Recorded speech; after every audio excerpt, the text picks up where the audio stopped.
범사에 감사하라, 이런 제목으로 함께 하나님의 말씀을 나누도록 하겠습니다. 여러분, 1620년 9월 16일 영국에서 청교도들이 신앙의 자유를 찾아 메이플라워 호를 타고 102명, 102명의 사람들이 아메리카 신대륙으로 건너오게 됩니다. 그들은 신앙의 자유를 갈망해서 그 살기 좋은 그 영국의 환경을 저버리고 앞날이 어떻게 될지 모르는 신대륙 아메리카로 건너오게 됩니다. 그리고 긴 행성 끝에 마침내 그들이 미국에 도착한 시기는 그해 추운 겨울이었습니다.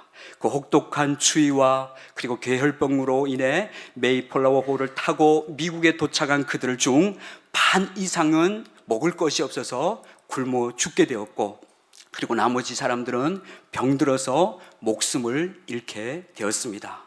그리고 살아남은 자들의 미래마저 아주 암울하고 불투명했습니다. 이제 그들은 그 새로운 땅에서 어떻게 살아야 할지 막막했었습니다. 도무지 밝은 전망이 보이질 않았습니다. 그래서 그들은 금식 기도를 선포하고 하나님께 전적으로 매달려 기도할 수밖에 없었습니다.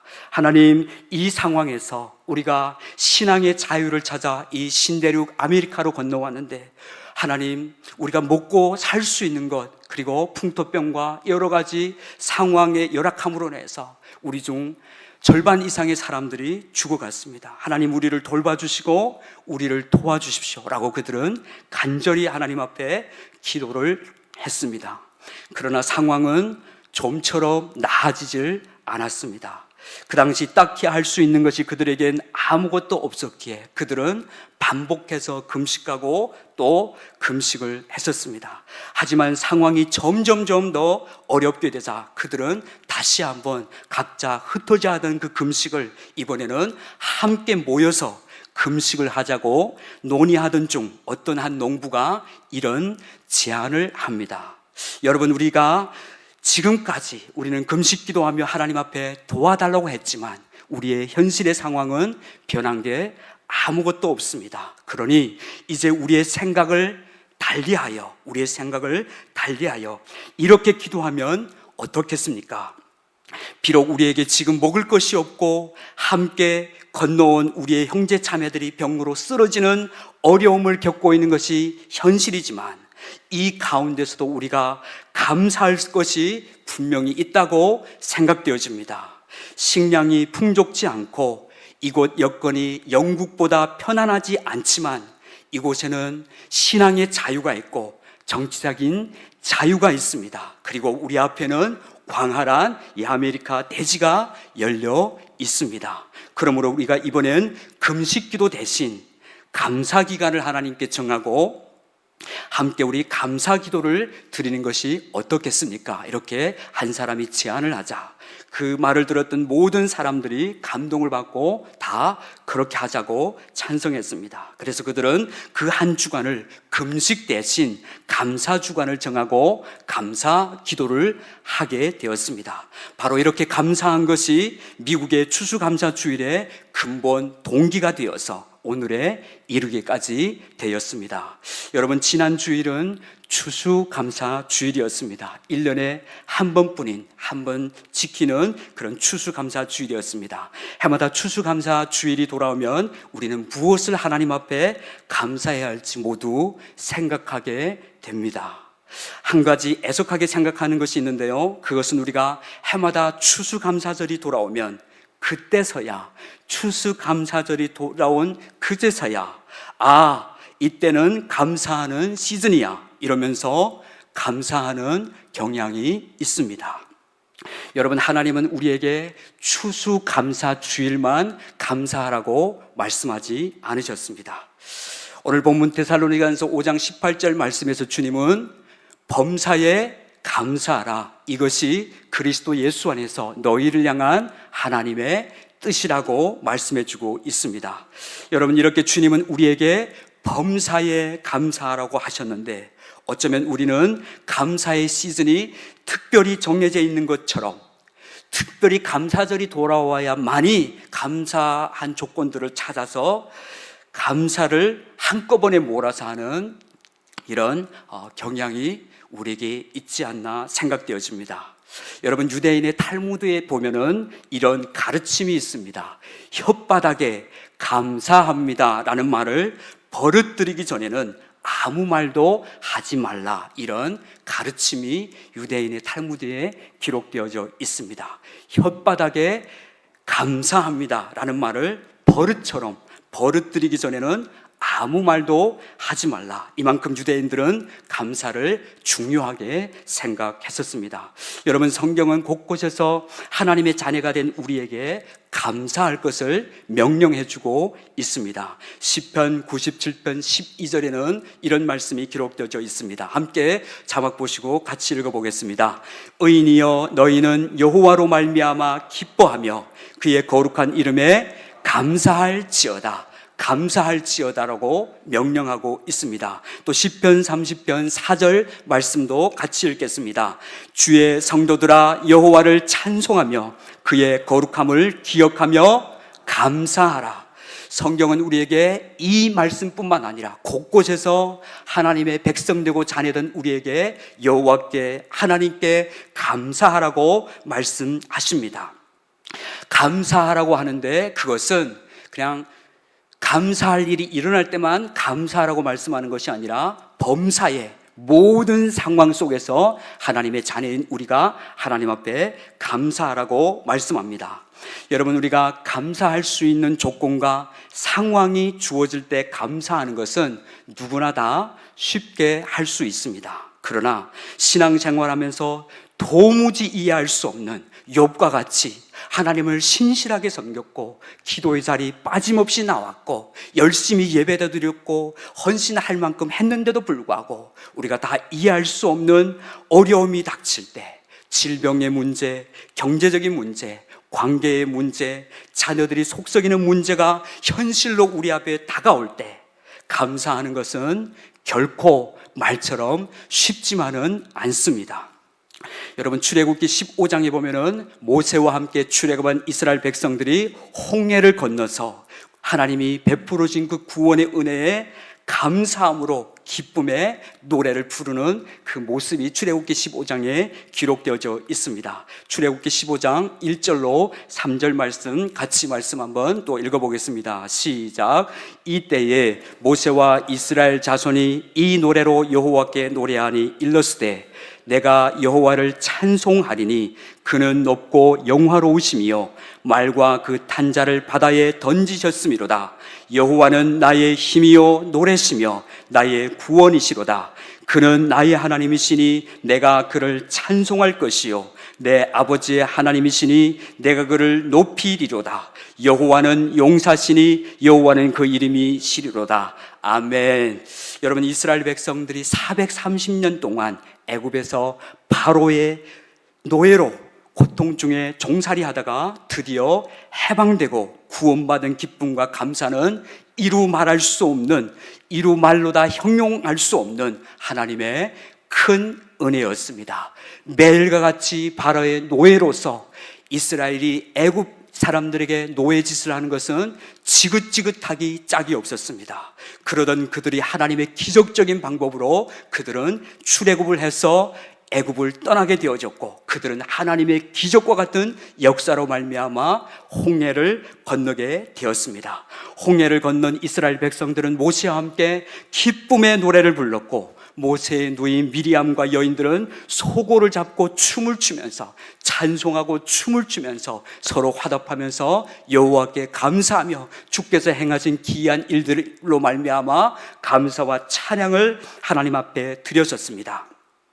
그런데 이 기쁨과 감사와 찬양의 열기가 고작 3일까지만 가게 되어집니다.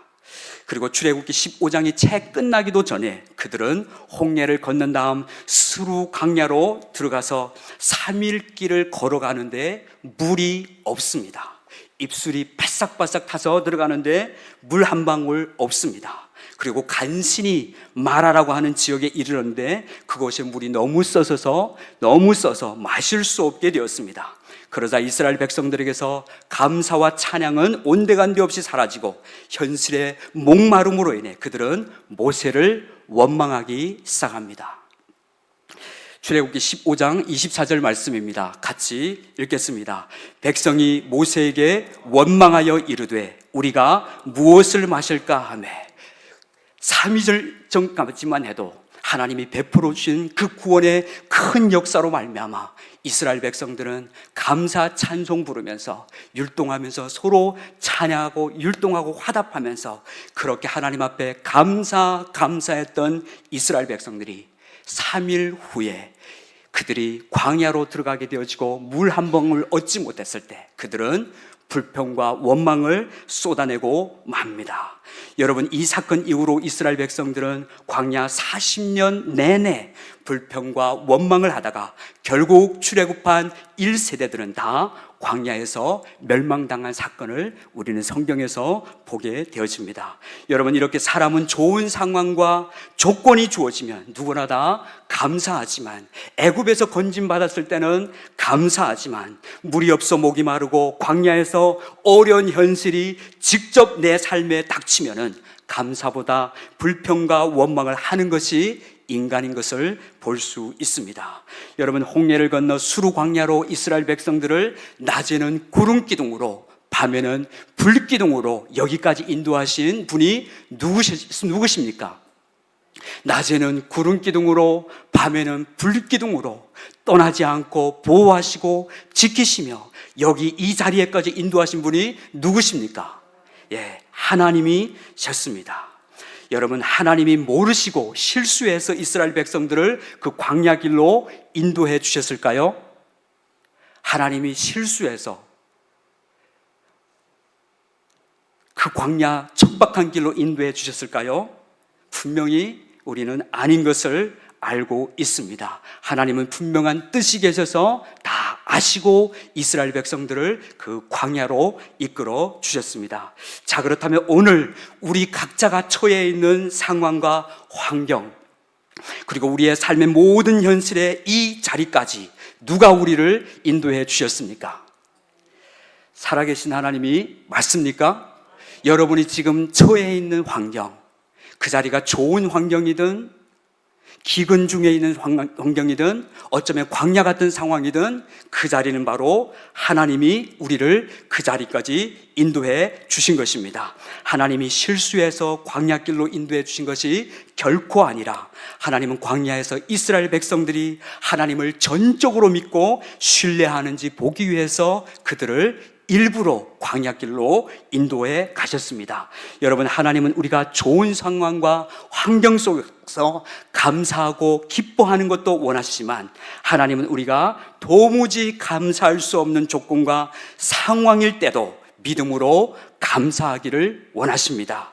자, 그렇다면 우리가 감사할 조건과 상황이 지금 분명히 아닌데, 지금 내 삶의 자리가 분명히 너무너무 척박한 광야와 같고 너무너무 어려운 현실이 맞는데, 그렇다면 우리가 어떻게 성경 말씀대로 범사에 감사하며 살 수 있을까요? 감사할 조건이 있어야 감사하는 것은 당연한데, 감사할 수 없는 그 목마른 광야 한복판에서 우리가 어떻게, 주님은 우리 보고 범사에 감사라고 말씀하셨는데 우리는 어떻게 이 말씀을 우리 삶 가운데 적용해서 순종하며 살 수 있을까요? 첫 번째로 우리가 하나님의 말씀대로 범사에 감사하며 살 수 있는 첫 번째는 바로 우리가 어디서부터 구원받는 자인지를 잊지 않으면, 내가 어디에서부터 구원받은 존재인지를 잊지 않으면 우리는 범사에 감사하며 살 수 있습니다. 출애굽기 20장 2절 말씀에는 이런 말씀이 기록되어 있습니다. 나는 너를 애굽 땅 종되었던 집에서 인도하여 낸 내 하나님 여호와니라. 하나님은 이스라엘 백성들을 구원하시고 나서 그 구원의 은혜를 잊지 말라고 말씀하셨습니다. 여러분, 하나님은 이스라엘 백성들을 애굽 땅 종되었던 집에서 구원해 내신 것처럼 예수 그리스도의 십자가와 부활의 복음을 통해 저와 여러분들을 죄와 사망과 사단의 권세에서 우리 모두를 건져내 주셨습니다. 우리가 아직 죄인 되었을 때 하나님은 우리를 일방적으로 사랑하셔서 저 애굽에서 나올 수 있는 어떠한 상황도 없었던 이스라엘 백성들을 하나님의 전적인 기적과 능력으로 하나님이 이스라엘 백성들을 애굽에서 구원해 주신 것처럼 우리 스스로는 도무지 구원받을 수 없는 사단의 노예짓하며 죄의 종살이 하다가 마침내는 죽어서 죄의 삭은 사망 심판을 받아 영원한 지옥으로 떨어져야 할 우리의 이 모든 죄와 저주를 예수님은 십자가로 가져가시고 우리에게 당신의 구원을 입혀 주셨습니다. 골로새서 1장 13절 말씀에 보면은 그가 우리를 흑암의 권세에서 건져내사 그의 사랑의 아들의 나라로 옮기셨다고 말씀해 주고 있습니다. 저와 여러분들은 예수 그리스도를 믿음으로 말미암아 요한복음 5장 24절 말씀처럼 사망에서 생명으로 옮겨진 자들인 것입니다. 우리는 이제 심판에 이르지 아니하고 사망에서 생명으로 옮겨졌고 지옥 갈 운명에서 영원한 천국의 시민권자들이 되었습니다. 할렐루야. 우리는 이 땅에서 살다가 언제 죽어도 영원한 하나님 나라에 가게 된 하나님의 자녀들입니다. 우리의 어떠함으로 아니라 우리의 공로나 자격으로가 아니라 전적인 예수님의 공로로 말미암아 우리는 그 은혜를 믿음으로 말미암아 값없이 구원함을 받아 하나님 나라의 자녀들이 되었고 천국에 갈 수 있게 된 것입니다. 그러므로 내가 어떤 하나님의 은혜를 입은 자인지 내가 어디서부터 구원받았는지를 잊지 않으면 어떤 상황 속에서도 우리는 범사에 감사하며 살 수 있습니다. 여러분, 구원은 값싼 구원이 아닙니다. 우리가 믿음으로 받았다고 해서 선물로 받았다고 해서 아무런 대가가 치러진 것이 아니라 하나님은 독생자를 대가를 지불하시고 우리를 죄로부터 구원해 주셨습니다. 우리가 구원받았다는 것은 독생자 예수 그리스도가 십자가의 희생 제물이 되어서 대속 제물이 되어서 우리 대신 죽으셨기 때문에 우리에게 이 구원의 길이 열려지게 된 것입니다. 그러므로 우리가 어떤 큰 은혜를 입은 자인지 내가 어디서부터 구원받았는지를 잊지 않으면 우리는 어떤 상황 속에서도 결코 현실의 문제 때문에 불평하거나 원망하며 살지 않고 범사에 감사하며 살 수 있는 것입니다. 여러분, 그 옛날 미국 추수감사절은 1년 동안 농부가 일해서 추수하게 해주신 1년 동안 열심히 일을 해서 추수하게 해주신 하나님의 그 은혜에 감사하는 절기였다며 오늘 우리는 농사 짓는 농부가 아니기 때문에 우리는 추수를 해서 곡식을 가지고 감사로는 하나님 앞에 표현하지 않습니다. 그러나 오늘 우리가 어디에서 구원받은 자인지를 기억하고 감사하기를 하나님은 원하십니다. 추수감사 주일을 맞아 우리가 기억해야 하는 것은 우리가 드려야 할 감사는 감사의 조건을 세면 수도 없이 많겠지만 만 가지 이유로 하나님 앞에 감사할 수 있겠지만 우리가 특별히 감사할 것은 바로 우리가 애굽에서부터 세상 마귀 권세로부터 구원받았다는 이 사실에 우리는 감사해야 하는 것입니다. 여러분, 내가 어디서부터 이 큰 구원을 받았는지 기억할 때 우리는 어떤 현실 속에서도 감사하며 살 수 있게 되는 것입니다. 두 번째로 우리가 범사에 감사하며 살 수 있는 것은 하나님께서 지금도 함께하고 계시기 때문입니다. 하나님은 과거에만 함께 하시는 하나님이 아니라 지금도 우리와 나와 함께 하시는 하나님이십니다.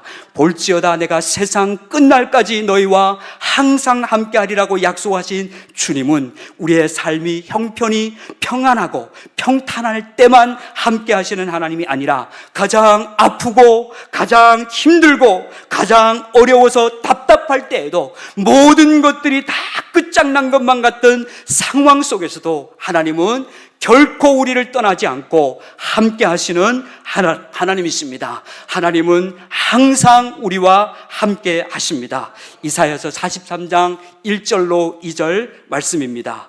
야곱아, 너를 창조하신 여호와께서 지금 말씀하시느니라. 이스라엘아, 너를 지으신 이가 말씀하시느니라. 너는 두려워하지 말라. 내가 너를 구속하였고 내가 너를 지명하여 불렀나니 너는 내 것이라. 네가 물 가운데로 지날 때에 내가 너와 함께 할 것이라.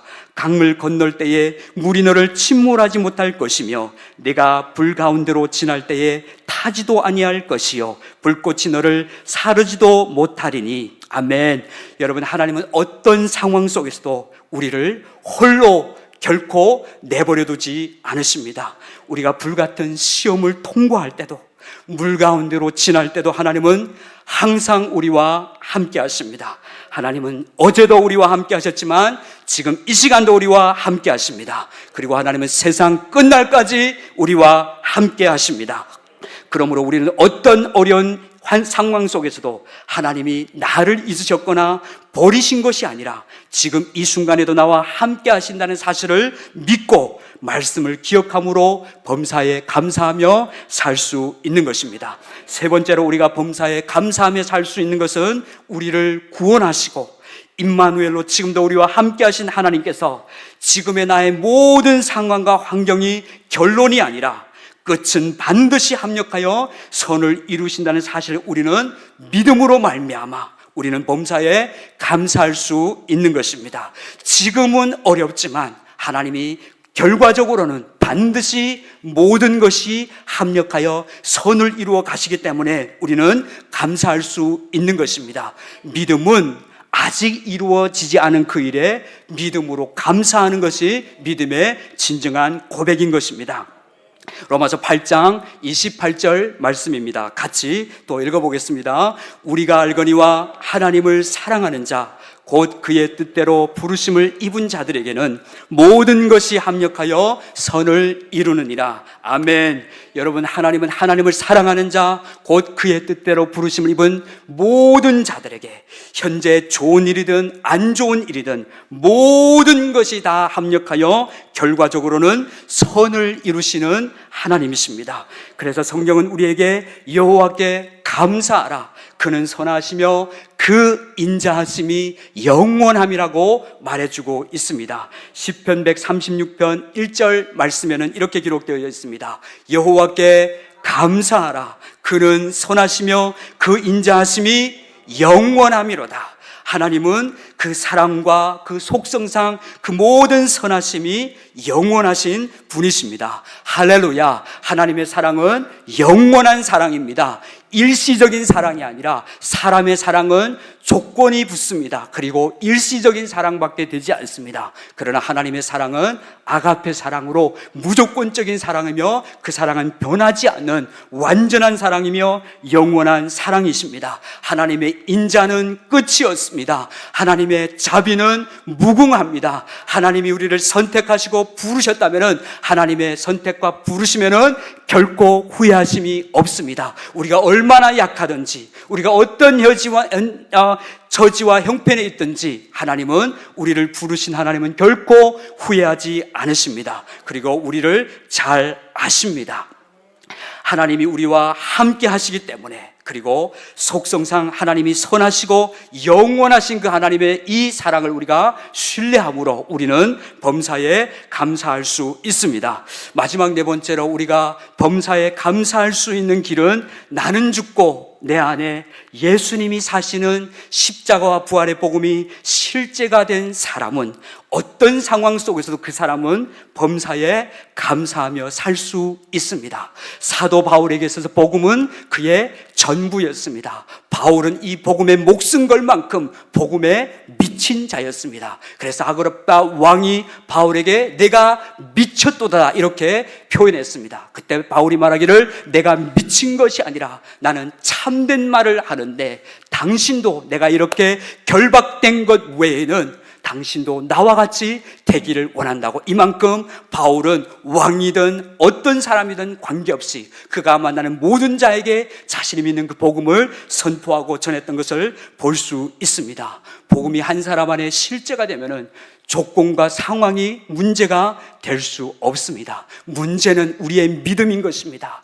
복음이 복음 다 알고 십자가 다 알고 예수님의 부활의 능력도 다 아는데 그 사실이 실제가 되지 않았기 때문에 여전히 두렵고 여전히 원망이 나오고 여전히 안 좋은 상황이 나 앞에 닥치면은 여전히 우리는 불평분만을 쏟아낼 수밖에 없는 존재입니다. 십자가에서 그리스도와 함께 죽고 그리스도와 함께 산 사람들은 더 이상 자신이 자신의 인생의 주인이 아니기 때문에 어떤 상황 속에서도 예수님이 참 주인 된 사람은 주로 말미암아 주 안에서 범사에 감사하며 살 수 있게 되는 것입니다. 갈라디아서 2장 20절 말씀입니다. 다시 한번 믿음으로 함께 선포해 보도록 하겠습니다. 내가 그리스도와 함께 십자가에 못 박혔나니 그런즉 이제는 내가 사는 것이 아니요 오직 내 안에 그리스도께서 사시는 것이라.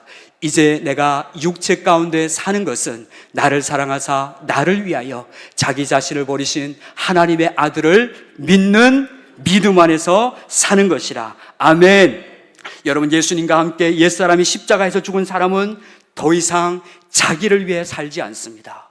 어떻습니까? 여러분들은 자기를 위해서 사십니까? 아니면 주님만을 위해서 지금 살아가고 계십니까? 그리스도인은 그리스도와 함께 죽고 그리스도와 함께 부활하여 살아도 주를 위하여 살고 죽어도 주를 위하여 죽는 것이 성경이 말하는 진정한 그리스도인의 모습인 것입니다. 여러분, 이 마지막 때 누가 과연 전쟁과 기근과 처처의 전염병과 수많은 알 수 없는 이유와 원인들이 마지막 때에 일어나는 이 현실 속에서 누가 과연 범사에 감사하며 살 수 있을까요? 성경 데살로니가전서 5장 18절에 기록되어져 있는 범사에 감사하라고 이는 그리스도 예수 안에서 너희를 향하신 하나님의 뜻이라고 말씀하신 이 말씀을 그대로 아멘하여 누가 이 말씀대로 살 수 있을까요? 자신이 십자가에서 옛사람이 죽고 예수님이 진정한 자신의 주인이 된 사람만이 범사에 감사하며 살 수 있게 되는 줄로 믿습니다. 예수님이 진짜 주인이 되면은 두려울 것 없습니다. 왜냐하면 세상을 이기신 예수 그리스도가 내 안에 함께 하시면은 결코 두려울 것이 없는 것입니다. 그러므로 우리 마지막 때에 우리는 믿음의 확신 위에 굳건하게 견고하게 서 있어야 합니다. 사도 바울이 로마서 8장에서 확신했던 것처럼 내가 확신하노니 누가 나를 그리스도의 사랑에서 끊으리요.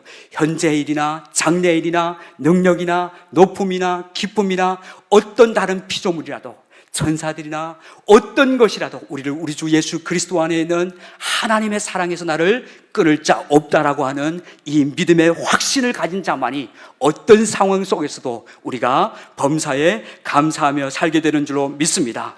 여러분, 우리가 추수감사절 절기 때만 그저 한번 이 감사하는 시즌이기 때문에 한번 다 1년 동안의 감사를 모아서 헌금을 하든지 어떻게 표현을 해서 하나님 앞에 한번 감사하는 것으로 끝나지 않고 하나님, 우리가 범사에 매일의 삶 가운데서 감사하며 살기를 원하십니다. 기도가 응답될 때도 감사하며 살아야 되겠지만은 기도가 응답되지 않았을 때도 하나님, 우리가 감사하며 믿음으로 살기를 원하십니다. 하나님이 우리에게 진짜 바라시는 것은 바로 믿음의 삶인 것입니다. 오직 나의 의는 믿음으로 말미암아 살리라. 보이는 것이 다 괜찮아서 감사할 조건이 있어서 감사하는 것이 아니라 여전히 몸이 아프고 기도했음에도 불구하고 문제가 해결되어지지 않고 여전히 자녀들이 방황하는 문제는 해결되지 않았음에도 불구하고 믿음으로 감사를 하나님 앞에 먼저 드리고 범사에 감사하기로 결정하고 믿음으로 살아갈 때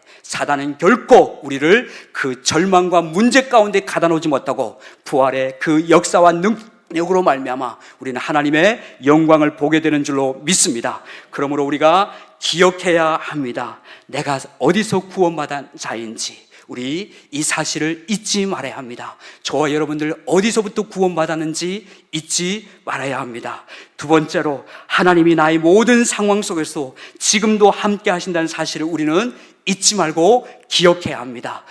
하나님은 봄에도 함께 하셨고 여름에도 함께 하셨고 가을에도 함께 하시며 추운 겨울에도 함께 하십니다. 하나님은 결코 변하지 않습니다. 세상 끝날 때까지 내가 너와 함께 하리라 약속하신 주님은 말씀하신 대로 우리와 세상 끝날 때까지 함께 하시는 줄로 믿습니다. 세 번째로 나를 구원하시고 나와 임마누엘로 지금도 함께 계신 하나님께서 지금의 어려운 상황과 환경이 결론이 아니라 나의 어려운 상황을 때가 되면 반드시 역전시키셔서 끝은 합력하여 선을 이루신다는 사실을 우리는 믿고 신뢰해야 하는 것입니다. 그리고 마지막 네 번째는 나는 죽고 내 안에 사신 예수님이 나의 진짜 주인이라는 사실을 늘 기억하고 모든 것을 내 안에 사신 예수님께 맡기고 범사에 감사하는 믿음으로 날마다 승리하는 삶을 살아가는 우리 모두가 될 수 있기를 주님의 이름으로 축원합니다. 범사에 감사하라. 이것이 그리스도 예수 안에서 너희를 향하신 하나님의 뜻이니라. 하나님의 뜻대로 그리스도 예수 안에서 범사에 감사하며 살아가는 우리 모두가 되시기를 주의 이름으로 축복합니다.